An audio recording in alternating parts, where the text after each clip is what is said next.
Back when I worked at Barton College in Wilson, North Carolina, a good friend lived with me at my house. We were roommates. And she was one of those people that was like tall and gorgeous and thin. She looked like a model. One might think that she was the perfect example of healthy living. She was thin, she looked fit, but in reality, she was actually quite out of shape. She couldn't even lift a gallon of milk.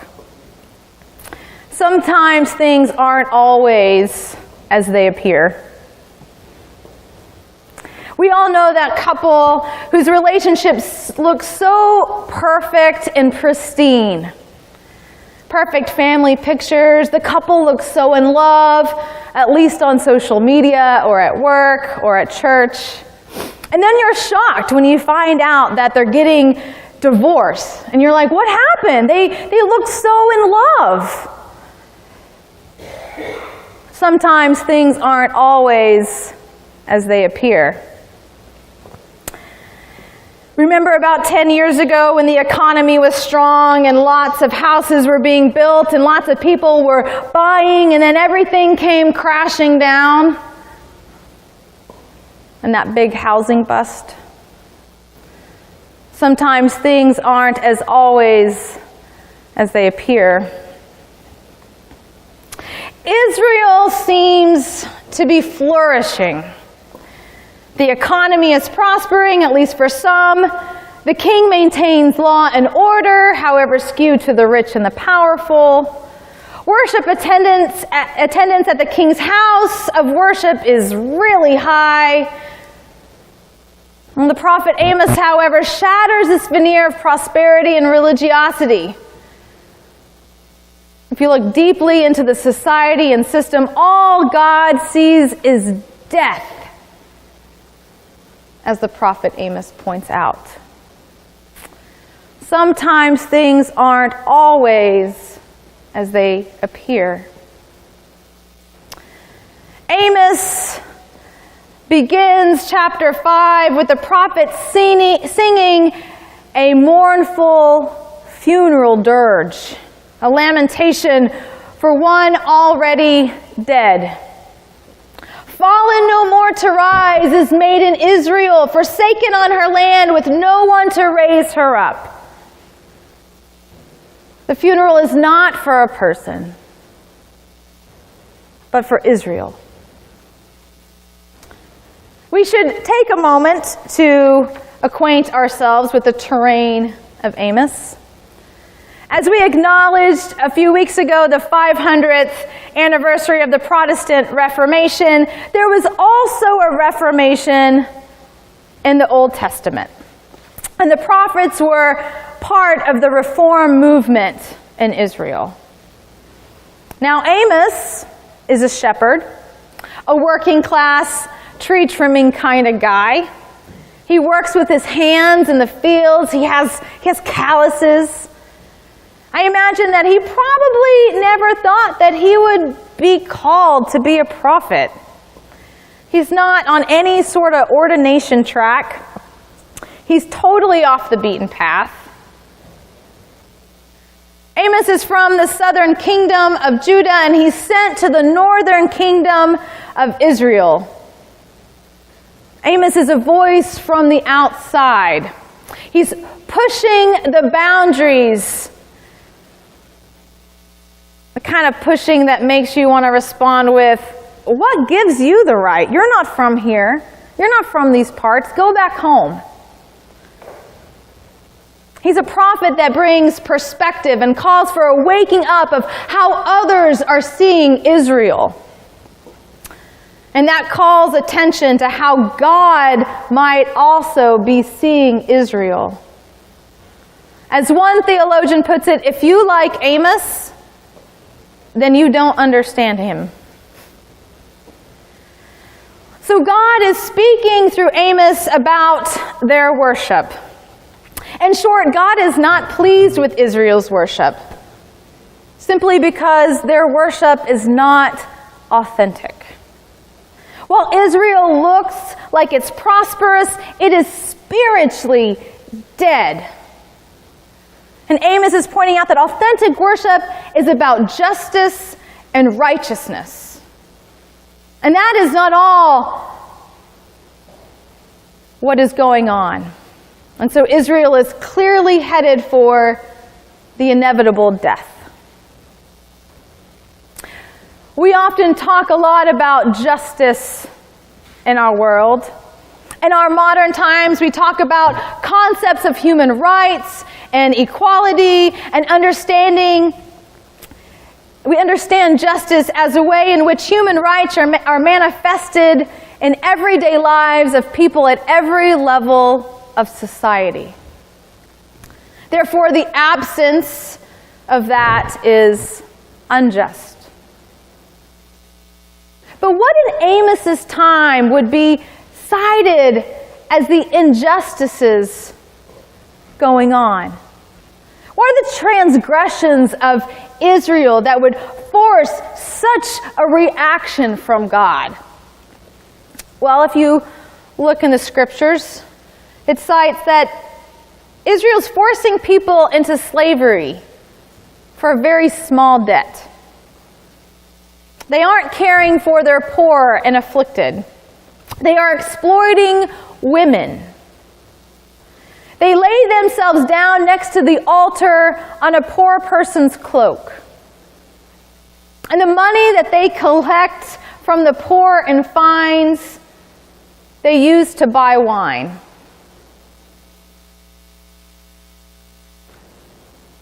And then they go worship God as if everything is all right. God has had enough, and Amos delivers the strong words from God.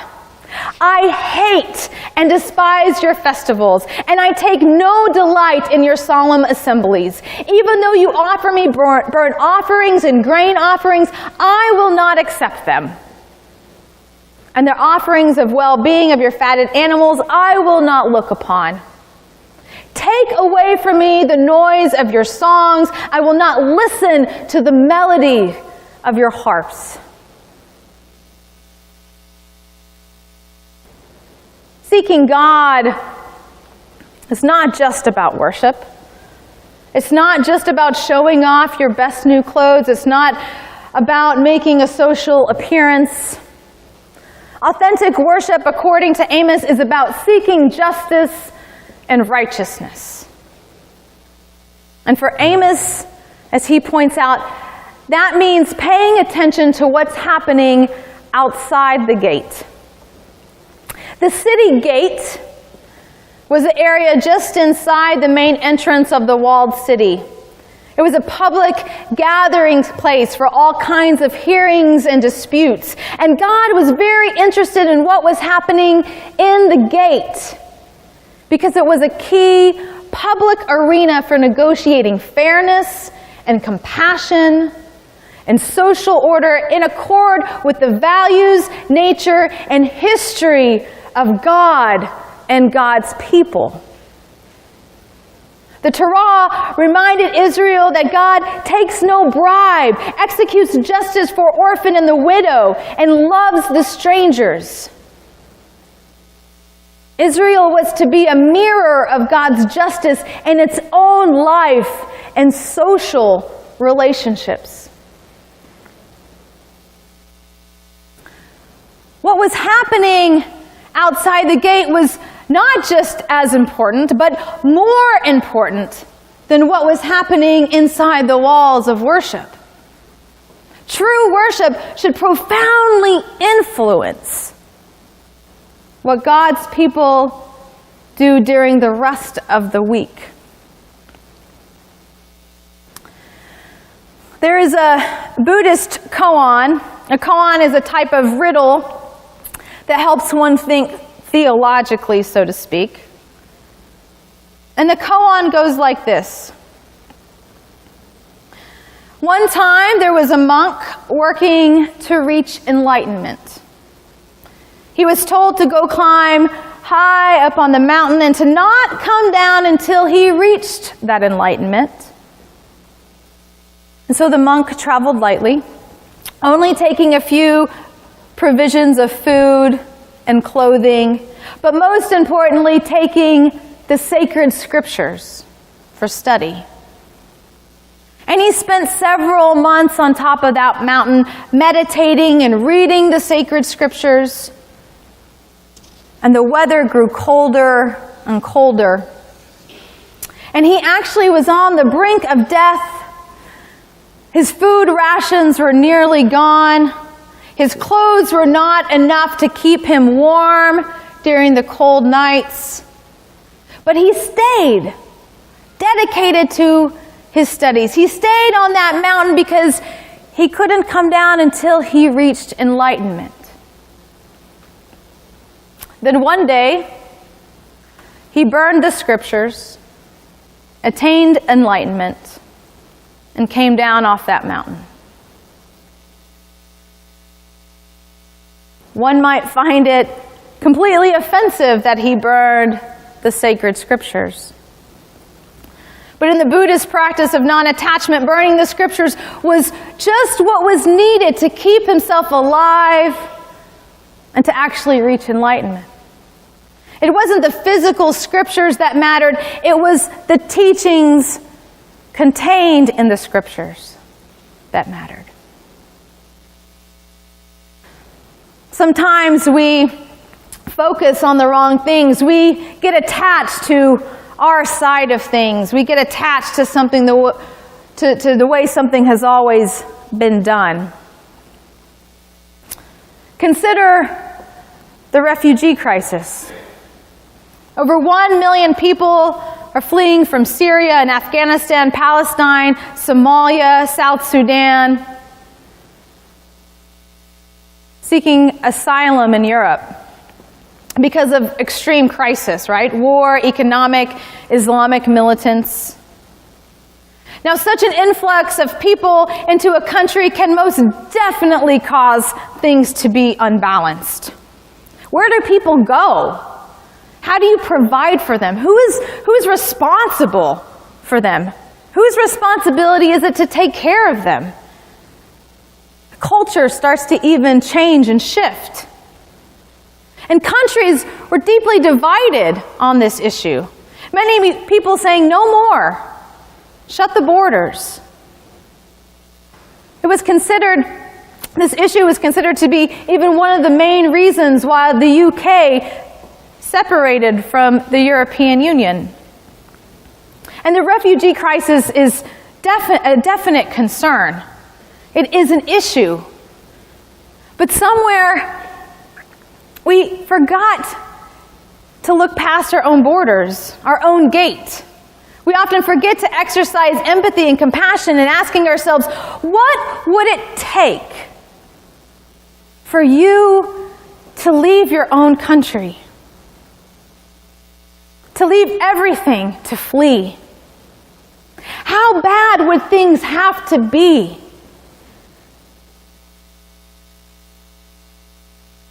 to have to leave the homeland that you love?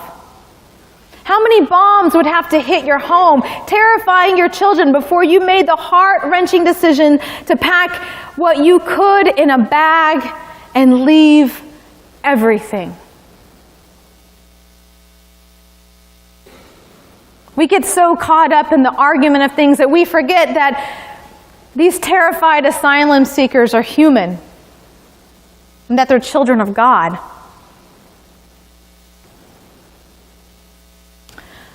Working with people experiencing homelessness, I know too well the frustration of dealing with people panhandling for money. You're walking down the street, you see a person, you see the sign. What do? We keep our head down, right? Perhaps they won't see us if we don't see them. We don't want to make eye contact. We want to stay in our own bubble, our perceived safety, or even we just don't think we have time, right? We got to get to the grocery store, back home, or to church. People often ask me, Hollie, what do I do if I see someone on the street? And I but I can't help them. I don't have change to give them, or I think that giving money is the wrong response. And my answer to them is simple. Acknowledge them. Treat them as a human. Look them directly in the eye and say hello. Such a response actually happens so rarely that they will just be taken back, that they will forget to actually ask you for money. Ask them their name. Shake their hand. Treat them with the basic dignity that every human deserves. Treat them like the child of God that they are. We get attached and focused on the wrong things. And Israel is attached to worship, which is fine, but it isn't informing how they live the rest of their life. And it was going to be their demise. And Amos is called by God to address it. Let justice roll down like waters and righteousness like an ever-flowing stream.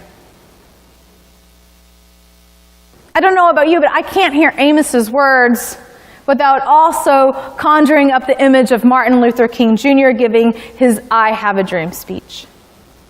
A speech and movement that set Amos's words in a new key. The key of what it means to be Christian, a key of what it means to follow in the ways of Jesus. In short, a proclamation that matters of faith and Christian commitment cannot be separated from the commitment to the neighbor. And turning a blind eye to society is a faith issue. I remember in elementary school that the big social lesson, I don't know if this is still taught, it was teach tolerance. I was at Teach Tolerance, and I always thought, particularly as a Christian, that was really a strange, limiting lesson. Tolerance is so minimal. I mean, I tolerated eating my mom's shake-and-bake chicken. I tolerated the request when she asked me to clean my room. Tolerate. Is that the best we can do? In today's political climate, perhaps. But God has a dream. And it's so much more than the minimum. It's so much more than just getting by. It's so much more than just tolerance. God's dream is even so much more than only justice. God's dream is that life for all is life-giving. Life for all is righteous. The term righteousness is significantly more than just a concept of tolerance. It is about creating relationships on different terms. It's more than just the inversion where the poor become rich and the rich become poor. It is a way of relationship that calls us in a different mode of being with our neighbor that allows us to flourish as humans together. That is God's dream for Israel and for us. Amos uses the metaphor of water to describe this justice and righteousness. And while we live in a city that's situated right next to the St. James River, Amos is speaking in a land where water is rare and is a precious resource. And so the dream of justice and righteousness rolls and flows not like a dry riverbed or a wadi, but one that flows continuously, that never ceases. It's quiet, it's quite miraculous and bold and abounding dream. And that is tough. Because working towards justice is hard, and working toward righteousness is difficult. But I know that such a dream can't only be realized in just worshiping. In an exchange of emails with our own Barbara Dickinson this week, I noticed the tagline at the bottom, of her email signature that says, "Faith is not a noun, it is a verb, an action verb. We can pray until our knees are numb, but if our praying isn't accompanied by acting, then we won't get anywhere. If you want to see God move, make a move." That pretty much sums up the scripture. Where in our world has justice slowed to a trickle? Where in our community has righteousness run dry? If you want to see God move, then move outside of these four walls. If you want to see God move, then move outside to the gate. If you want to see God move, then help your neighbor. If you want to see God move, show kindness. Engage in conversation with someone who is completely different than you. If you want to see God move, then move toward gratitude. If you want to see God move, then move toward hospitality. Move past the gates of your own fear and control. If you want to see God move, then go vote. If you want to see God move, move past the temptation to speak and instead listen. If you want to see God move, move past your ego and tear down your defenses. If you want to see God move, make a move to let go of your own prejudices. If you want to see God move, move past the limiting threshold of only your imagination. If you want to see God move, demonstrate the same kind of love and kindness and compassion and salvation as Jesus shows you. See a life that is cleansing and as powerful as the water. See a faith that is life-giving. It won't be easy. It isn't easy. But in the words of Amos, seek the Lord and live. Let it be so.